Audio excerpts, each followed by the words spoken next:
예, 여러분 안녕하십니까. 1319일 되는 미국 대사관 시민들의 행동입니다. 이 광화문은 지금 광장 자체가 행사 때문에 가득 찼습니다. 한쪽은 인터넷 게임 결승전 라이브 중계한다고 무대 설치하고 막 들어간 돈이 제가 볼 땐 몇 억 들어간 것 같아요. 이 한쪽은 또 라이브 콘서트도 준비하고 있고, 또 박람회 2023년 대한민국 정부 박람회 한다고 그것도 있고 여러 가지 있는데, 민주노총 인간들이 길거리 투쟁한다고 텐트 치고 노숙 투쟁하고 있습니다.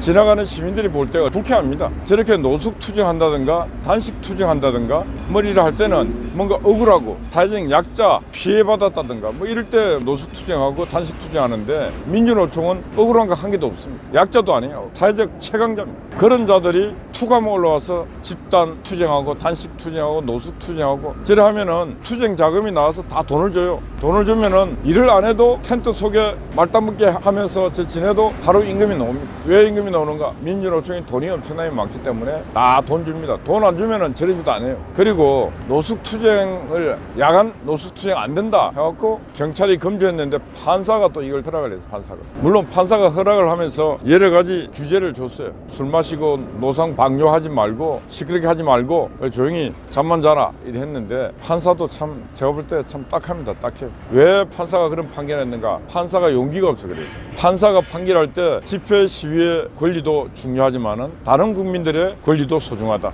그래서 그런 부분에서는 심야에 노숙 투쟁을 하지 않는다 할지라도 주간에 투쟁하면서 모든 걸 관철시킬 수 있다. 이렇게 판결을 내려서 야간은 하지 마라 이렇게 할 수 있는데 그래 안 했어. 원래 야간 집회는 금지시켜야 하는 거지. 밤에 국민들이 다 자고 내일 일을 해야 되는데 그 학생이 틀어놓고 시끄럽게 하면은 그거는 집회 자유가 아니고 집회를 병자한 국민 괴롭힘이고 사회 괴롭힘입니다. 그리고 헌법재판소가 그렇게 일몰 후 일출 전 집회를 전면적으로 금지하는 건 위헌이다. 그랬으면 또 국회가 움직여 그걸 보조적 법안을 만들어야 되는데 안 만들고 있다 보니까 이런 판결이 계속 일어나고 있는 것입니다. 그래서 민주노총이든 우리 국민노조든 할 것 없이 심야 시간에 야간에 집회를 하면서 시민들에게 꼴불견 같은 모습을 보이는 이런 행위는 해서는 안 된다. 세상은 억울한 사람들이 참 많습니다. 그 억울함을 갖고도 뭔가 표현할 길이 없어갖고도 참는 사람이 참 많습니다. 그런 사람이 부지기수예요. 저렇게 지 힘을 지 입으로 지 몸으로 하는 인간들 보면 거의 다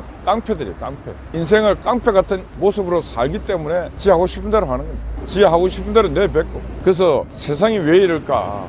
세상이 말세가 돼서 깡패 같은 인간들이 그냥 힘을 쓰고 있고 그게 통용되기 때문에 세상이 이렇게 혼탁한 것입니다. 그런데 그게 오래 갑니까? 오래는 안 갑니다. 반드시 깡패 같은 저런 인생을 사는 인간들은 반드시 갑니다. 우리가 인생을 살다 보면은 땅이 있고 하늘이 있고 그 사이에 우리 살아있는 생명체가 있는데, 땅이 존재하는 이유도 있고 하늘이 존재하는 이유도 있는 것입니다. 땅이 없고 하늘이 없으면 인간도 없는 것입니다. 그래서 저 하늘 위에는 뭔가 우리 인간이 알지 못하는 뭔가가 있습니다. 땅에도 뭔가가 있어요. 다 보고 있습니다. 그래서 언젠가 반드시 심판을 받습니다. 당대 심판을 안 받으면 그 자손이 심판을 받던 다 받게 돼 있습니다. 그리고 인류는 많은 불합리 속에서 인류가 굴러가는 것처럼 보이지만은 그래도 우주의 질서처럼 인간의 질서도 시간의 문제지만은 다 합일점을 찾아서 조합을 찾아갑니다. 착한 자는 반드시 복을 받고 악한 자는 반드시 벌을 받습니다. 거짓말 잘하고 사기치고 그런 자가 잘 사는 세상 없습니다. 순간은 잘 살 수 있습니다. 그 순간 해봤자 불과 몇 년 안 됩니다. 힘을 많이 가진 자들이 힘을 절제하지 못하는 저런 민주노총, 여의도의 국회에 있는 저희 인간들 전판 다 자기 중심으로 해석하고 자기 이익을 위해서 살아가니까 국회가 아름답지 못하고 늘 비난받고 있는 것입니다. 국민의힘당이 혁신위원회를 구성해서 계획을 해야 된다고 하는데 다 자기 이익을 내놓지 않으니까 변화가 없는 것입니다. 장제원의 모습이든 김기현의 모습이든 내 걸 좀 내려놓으면 길이 열리는데 하나도 내려놓지 않고 있는 것입니다. 인요한 혁신위원장이 오죽이나 하면은 용산에서 시그널이 왔다 그러겠어요. 말을 안 들으니까 여야가 똑같습니다. 저런 자들에게 한국 정치의 운명을 맡겨서는 한국 정치는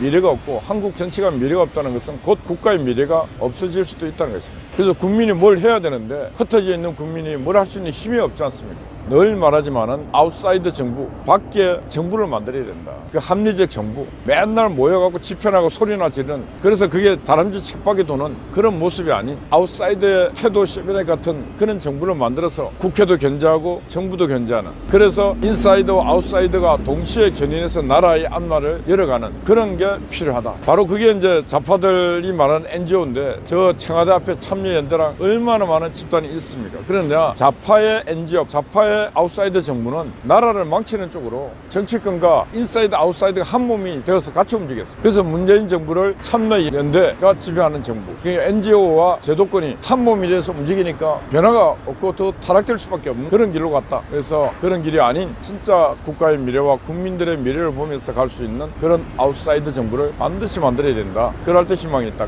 윤석열 대통령이 이제 에이펙 정상회담 가서 외교 활동을 잘 하고 있습니다. 그러나 대통령도 이제 되돌아봐야 됩니다. 지금 한국의 국가 위상이 세계적이다 보니까 우리가 옛날부터 하는 소리가 대한민국 공무원 중에 애국심이 가장 없는 집단 하면은 외교관들이었습니다. 그런데 윤석열 정부 들어와서 가장 일을 많이 하는 집단처럼 보이는 게 외교관들입니다. 대통령을 막 쉬지도 못하게 계속 국빈 방문을 막 잡아놔요. 이제 미국에서 오면은 또 영국 가야 돼, 네덜란드 가야 돼, 막 잡아놔서 국빈 방문. 대통령께서는 외교 행위도 중요하지만은 내치가 중요하다. 내치가 바로 내가 서 있는 기둥이고 뿌리가 튼튼해야 바람에 흔들리지 않는다. 근데 지금 그 뿌리가 땅 아래 내려가지 못하고 있어. 착근이 안 되고 있어. 그런 부분에서 대통령께서 내치를 어떻게 하면 강화시킬 수 있는가, 인재를 어디서 구할 수 있는가, 그런 고민들을 깊이 해야 된다. 사람 많이 있습니다. 사람은 기발한 사람도 많고 많은 고민을 해서 머릿속에 갖고 있는 사람도 많고 많이 있습니다. 인재를 널리 찾으려고 노력을 해라. 그래야 세상이 보이는 것입니다. 몰락한 유비가 방통이란 책사, 그리고 제갈 공명이란 책사를 찾아서 상고 초려하던 그런 모습을 보일 때 윤석열 정부의 성공과 다음 정권 연장도 가능하다. 그렇지 않으면 불가하다. 어젯밤에 날씨도 추운데 종청화제 고생 많았습니다. 송화제 또 일찍 와서 수고하고 있습니다. 여러분도 벌써 이렇게 눈 감았다 뜨면 한 주가 지나가고 1300일 시작한 지가 엊그제 같은데 벌써 1320일, 이제 1400일을 향해서 가고 있습니다. 여러분들도 주말 잘 보내십시오. 파이팅입니다. 감사합니다.